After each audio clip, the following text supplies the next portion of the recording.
Hi, this is Colin at Any Games Necessary. With the upcoming release of Like a Dragon Infinite Wealth, it seems like a good time to do a definitive ranking of all the Yakuza, Like a Dragon, and Judgment games. Quick caveat, I have never played Yakuza Dead Souls, and I feel I would agree with most lists and put it at the very bottom. It's also important to note that I am ranking the most definitive versions of each game. So for 1 and 2, I will be doing the Kiwami versions as well as the remasters of 3 through 5. With that out of the way, let's get this list started. Number 12, Yakuza 5. I'm sure I just pissed off a few people with this one. Let me be clear. Yakuza 5 isn't a bad game, it just feels a bit disjointed to me. There were parts I truly loved. The whole Shawshank style experience with Seijima was a ton of fun, but the hunting portion of the game was a little too out of left field for me, and kinda dragged on a bit too long.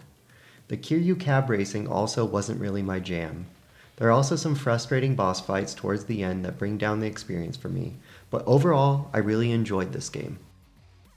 Number 11, Yakuza 3. Yakuza 3 is probably one of the most divisive games in the series. I thoroughly enjoyed this game. Is the Okinawa map as good as Kamurocho, Yokohama, or Sotenbori? Not a chance. But I still had fun running around the condensed map and having a weird and wild time in Okinawa. Some people weren't a fan of the whole orphanage arc, but I found it endearing. I do think this game took a lot of big swings, but a lot of them didn't quite land. The overall story was a bit underwhelming, and the gameplay on this one is one of the weakest in the series. But overall, I did enjoy this game as well.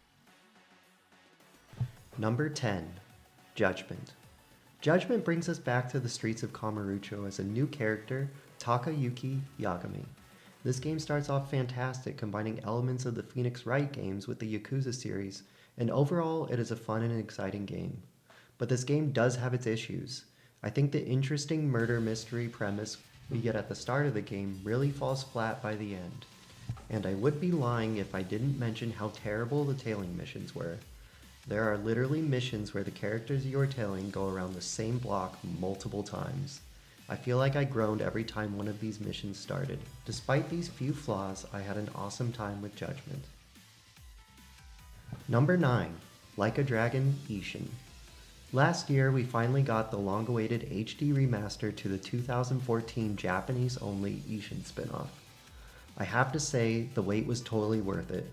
This game is so much fun to play. The 4 different combat styles and the setting were all great. Using popular characters from the series to play the historical characters was super cool. I also enjoyed the fact you were part of the Shinsengumi. It definitely made me nostalgic as I was a huge Rurouni Kenshin fan back in high school. My few complaints with the game were 1, it does not have any connection to the franchise as a whole and did not continue the overarching narrative. My other complaint was the battle dungeon portion felt repetitive and seemed like the best way to get all the good equipment. Number 8, Yakuza 4. This may be an unpopular opinion, but I think Yakuza 4 did the multiple protagonist idea a lot better than 5. I had a lot of fun running around as Shun Akiyama, who I felt was a great addition to the already great cast of characters. Masayoshi Tanimura, the dirty cop character, was also really enjoyable to play as. His parry function was a cool new addition to the beat-em-up gameplay. The part that I felt fell a little flat for me personally was running back and forth through the sewers as Seijima collecting trash. Avoiding cops while in the streets of Kamurocho was also not one of my favorite parts of this game. Number 7, Yakuza 6 Song of Life. This game had a lot of potential, and I think overall it does a great job of realizing that potential. The send-off to Kiryu was a ton of fun to watch. Coming off of Yakuza 0, it was a bit disappointing to find that they dumbed down the combat quite a bit. I honestly would have ranked this one lower if it weren't for the amazing performance by Takeshi Kitano as Toro Hirose. I really enjoyed the Onimichi Hiroshima location in the game and hope they use it in a future installment. The Turf Wars side missions were a fun break from the beat-em-up portions of the game. I really thoroughly enjoyed this game.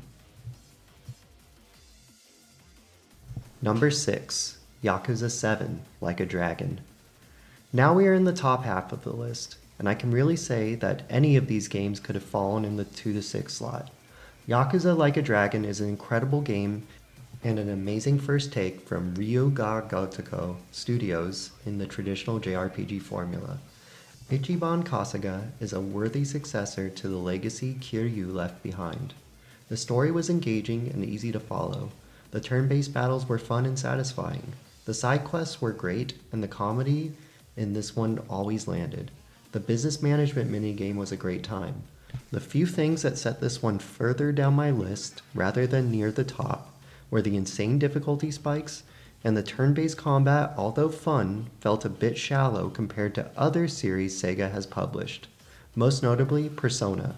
I'm really hoping they consult with Persona team on Infinite Wealth. Number 5. Lost Judgment.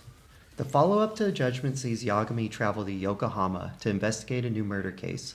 This game takes everything great about the original and really ups the ante. The school clubs were a huge highlight here. I had a ton of fun doing the boxing club, the gambling mini-games, as well as the robotics club. I can't say all the mini-games are fun. Just like the taxi racing in Yakuza 5, the motorcycle club was a bit of a drag. But the payoff for the school club story was worth doing, all of them in the end. The story has a lot of great payoffs, and the villain of the game in some ways is very relatable. And I would say more of an anti-hero. I thoroughly enjoyed my experience with this one. Number 4.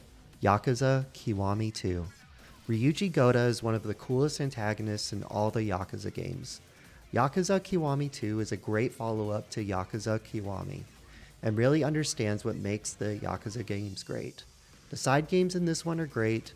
The Majima construction crew was so cheesy yet enjoyable. The Cabaret Club is also fun, and the story is one of the most memorable. The only thing holding this one back is it isn't as good as the next 3 games on my list. Number 3. Like a Dragon Gaiden, The Man Who Erased His Name. The latest game in the series is an absolute banger. Maybe it's so high on my list due to recency bias, but I don't care. I had so much fun with this one. The side quests were such great callbacks to previous entries in the series. The story was neatly wrapped with some great moments and twists. The agent style is one of the best combat styles they've added to the game. Using the wire was so much fun, and summoning the drones was really cool. The castle has to be one of the coolest locations in the entire series. The battle arena was great. My one complaint about this one was the time limits on the Hell Team Rumbles. Otherwise, this game is absolutely perfect. Number 2. Yakuza Kiwami. Yakuza Kiwami is a phenomenal follow-up to Yakuza 0. The love triangle between Kiryu, Yumi, and Nishikiyama is one of the best stories ever told in a video game. This game's story has so much heart and so many amazing twists and turns. The game has 2 satisfying fun minigames in Pocket Racer, a slot car racing minigame, and Meso King, a beetle battling card game. The introduction to Haruka and the overall premise really make this game worthy of the second highest spot on my list. Number 1. Yakuza 0. Is anyone surprised? Yakuza 0 isn't just the best Yakuza game, it's one of the greatest games of all time. The 80s aesthetic, Majima is a playable character and one of the most compelling stories in the entire franchise. Having an impressive and very diverse 4 fighting styles per character, with each being just as usable as the next, really puts this game on another level. The story of Majima and why he's the way he is in the other games in the series is gut-wrenching, and storytelling is at its finest. I cannot get over how good the Host Club with Majima and the Real Estate Royale game are. This game is a masterclass in game design, and it was so easy to put this one top of my list. Thank you for sticking it out to the end of my video. If you enjoyed this video, don't forget to like and subscribe. I can't wait to dig into Like a Dragon Infinite Wealth in little over a week, and will definitely be posting my thoughts in the future. If you disagree with my list, I'd love to see your rankings in the comments. Thanks!